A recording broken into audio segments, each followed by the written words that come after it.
of the last few matches, they have had some pretty fast, aggressive roll-ups that have played very well for them. It will be amazing. If they're able to continue doing this, I mean, I had hope for this team. It was looking a little bit dire going into those group stages, but if they're able to keep this up, Silas will be the only Western player to ever lift the trophy here at PMGC twice, which will be an unbelievable achievement for that man. I know he has hundreds, thousands, 10,000s of fans back at home, all cheering for him at the moment, and he really does need all that strength right now from those fans listening and watching this show, because RCB just continue to throw out good performances after good performances. And I think what's more stellar than anything is the fact that for RCB, the fact that we're able to run up on any fight and win it is ridiculous, right? They are winning fight after fight after fight, and I think that confidence really will bleed over into Miramar.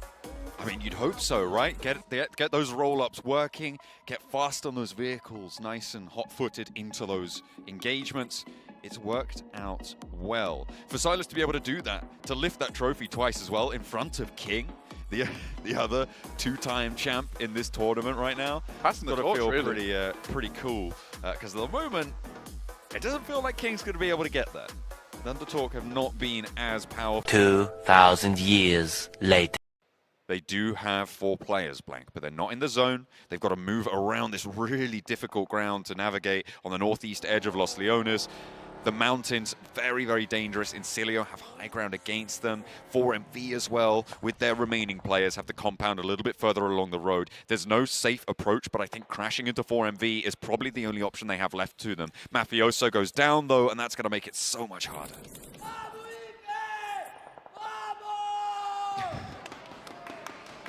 Some big support for Alpha 7. McGrellin down towards that southeast side. Still trying to make their way through. They will get the res off. A lot of teams injured here. Thundertalks moving over towards the Vicious, who just cannot get a game in. And Vicious will be pulled apart at the seams, it seems, on the northeast edge. The Vicious fall. And the res can come through for Thundertalk. They now need to move in towards the west side, but that rotation has been difficult for the teams that have done it before them. Voindonkey ID have managed to find, haven't managed to find anything on that. The Team Spirit's approach from the east also cut short. And now it's Thundertalk's turn to try and take it down, as well as Alpha 7 from the south side of that. For Alpha 7, this is their big chance, really, had they head up towards that north side. But they're heading up towards Thundertalks and Influence Rage. This is a tough fight for Carrillo and Mafioso to find themselves in going forward. But this is the beginning, right? This is the first steps for Alpha 7. Down in 13th place. Get themselves out from that unlucky number. Necessary, though, to put up numbers here with Revo going down to the blue zone, leaving one behind. Not great news. Alpha 7 take a knockout in the open on this approach, but they've still got 3 players, but that may go down to 2 if King has his way. There's a lot of damage sent on in, immediately following it up with a nade before that first aid can pop, maybe able to catch him, but no, McGrellin, fancy on the feet, able to retreat in time and treat his wounds there with the rest of the team surrounding him. Molotovs, nades, ordnance sent through for Thundertalk to try and keep this pressure up. Alpha 7 suffering here in Influence Rage, all the while getting surrounded. They've allowed these 2 teams to move in front of them. I mean, Alpha 7 working hand in hand with Thundertalks. Electricity starts to crackle on this side of the map. Influence Rage trying to weather it at the moment, ground themselves. In comes the nades, though. Fortunately, one goes down to begin with. Diego takes a knock himself. Alpha 7 similarly suffering. Carrillo cannot make his way in, and King strikes. Will get taken down in response, but that is resable. Influence Rage low on the inside, looking to try and get that res. Laura's in the only sightline. That allows Thundertalk to get their player back up and in action. With 5 eliminations, this is a chance for them to sweep through on the northeast side. and get a strong game. We talked about it being last chance for Alpha 7. We're talking about that for Thunder Talk as well, with Law getting clipped off the rooftop as well. Lorenzen and Diego, the blue zone pushes, and out of the door they have to go, but there's nowhere that is safe for them. The high ground from Hawaii is going to look strong for it too. Lorenzen low but heals. The res could potentially come through. Influence Rage with one last chance to turn around this corner and turn this fight around too, but AJ is too quick with it. The spray down onto Diego. Now just one more player remains, and Thunder Talk are up to 8. Mechanical skill on display here from Thunder Talks is marvelous. 8 eliminations on the game, fantastic stuff, great setup, and this is that tactical behavior we want to see from those PEL squads. Already they look so much better because we actually get to see those tactics in action during that mid game into stage 5. DRX, Kaiksei down that south side, South Korea battling off against one another. Same idea as to how to approach this circle, it seems, but no, not both of them can fit, unfortunately. Nolbu, dangerous nades in his way, but just about stays alive. However, the damage is there, the vehicle smokes, and the blue zone's right at his back. Needs to be careful on this rotate. Hyunbin has the angle, just about gets to cover, but there's still more to worry about. Kaiksei just above him. The vehicle's up in smoke now. It's exploded. No chance to rotate into that one. And Kaiksei has the nade, cooking it. Not too long on it, just overhead, and if he hadn't got the heal off, Nolbu might have been down there. Osal across the way, not going to have an impact. Kaiksei bobbles one down slowly, doesn't quite get down far enough to take the damage. Nolbu currently out mental gaming DRX. Stopping and starting staccato gameplay. Osal can provide support from this position, but in comes the rest of DRX.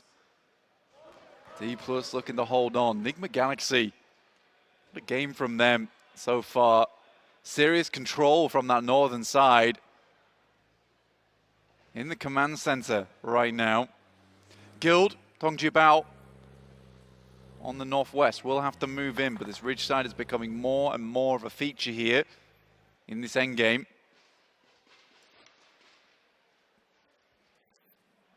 Nigma Galaxy, you're right, they are just in such a strong compound here.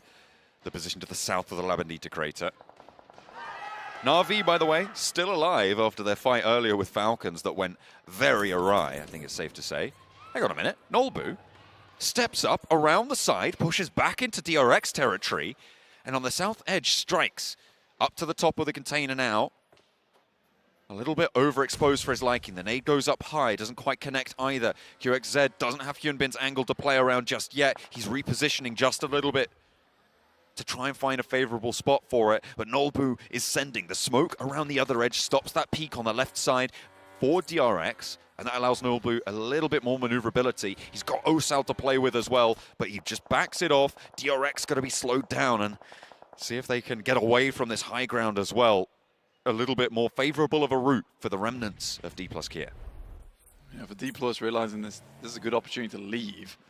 In come the nades over towards RCB. This is from 4MV, the last 2 players. Some revenge here after 2 of their players were taken down early. Loxy on minimal HP steps up to the smoke. Now this is a challenge and a half. I don't think he's up to it. No, he won't be. 6 elims for 4MV. With 5 elims for RCB, they will fall down 9th place, so still a little bit of a gap, still a little bit of a path ahead of 4MV, but Thunder Talk are here to play. A third party as Doc falls first, and King rallies round the low ground. Turning around behind Baron now, they're looking to dethrone him, and it will be King to take him down. A lovely little turnaround, and Thunder Talk open up the east side to a 10 elim game. Now we're starting to have a conversation here. For Thunder Talks, moving through on that eastern side. Triple S doing his best to hold out versus D+, who have a player down, but D+, white knuckle grip on this game, refusing to give up. With Nolbu left, he's been plenty cheeky on this south side against DRX, and I don't think Triple S could step up to go for the challenge. Unfortunately, Osal will fall and leave Nolbu alone. The south side of the road is still in the circle blank, and as long as DRX don't peek back over it, he might be able to survive a little bit longer. But look at Soaz, off in the distance there, that high ground, and he may just spot Nolbu. TJB are really at risk from DRX as well if they step up on that ridgeline. But all of this is being held out by Thunder Talk, by Enigma Galaxy. This endgame is going to go down between Thunder Talks and Enigma Galaxy. At the end of the day, Thunder Talks will lose one member over that eastern side, dropping them down to just 3. I think that might have been from Kaikse on that high ground, down towards the south. Circle moves north.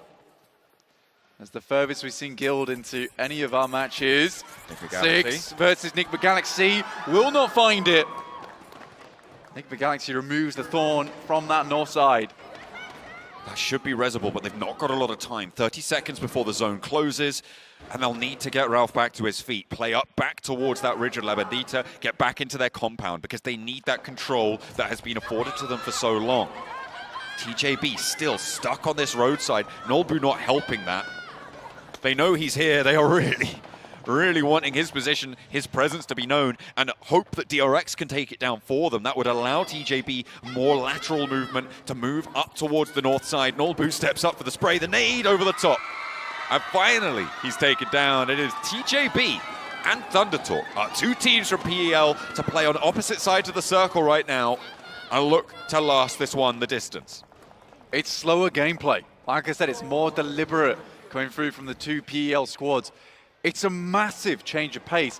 And honestly, I think that most of that can be just defined by Miramar, right? It's a symptom of the map because there's longer rotates need to be made.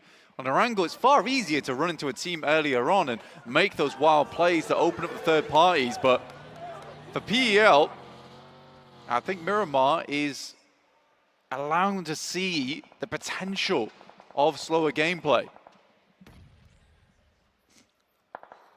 We can only hope that they can keep this pace up. But what's interesting is a lot of the points from this match are going to go towards the bottom of the tables here. And that's going to really exacerbate the problem of how close everything is towards the top. With RCB so far ahead as well, that's just going to make things all the more interesting moving into the last game of the day and into the last day of the tournament tomorrow. I'm excited to see what it's going to shape up like, but we're going to keep on board with this match. 2 players now left for Thunder Talk with 10 eliminations found. They're going to crash down towards Narvalo. The rest of Enigma Galaxy is there, and Narvalo's going to send them back around. Ralph, though, in danger. Xing has to step back into the blue, and I think this may be as far as they can go. 5th place found. The blue zone comes and sweeps them aside. A great result, though, and potentially a morale booster. Enigma Galaxy back to their compound, but now they've got neighbors. DRX have played a strong game here from that south side, slowly making their way through. And we talked about the silos very early on in this game, and they took control of them very, very early on. And it's worked out well. Guild have moved over towards Enigma Galaxy, holding them out slightly. Currently have 1 player down. DRX knows the team off towards that western side that took care of D+ for them. We'll need to be aware of that. Shots immediately going through to Longs as soon as he tries to make that rotate. Exo carrying the corner. Enigma Galaxy need to clear him. Kaikse finding Narvalo on the front line. Excellent little opener there for Guild, but their backline is shredded.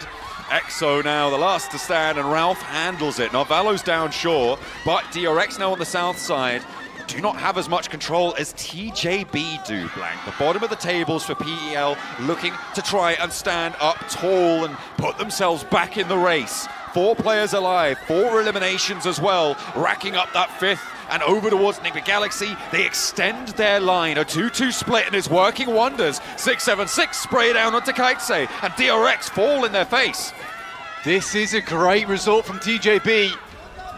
Starting to push on forward, 6-7-6 rolling down that hillside. DRX are out, up to 8 eliminations now for TJB as they continue forward over towards Enigma Galaxy. Slightly injured, 3 players. TJB looking for a big win for the team.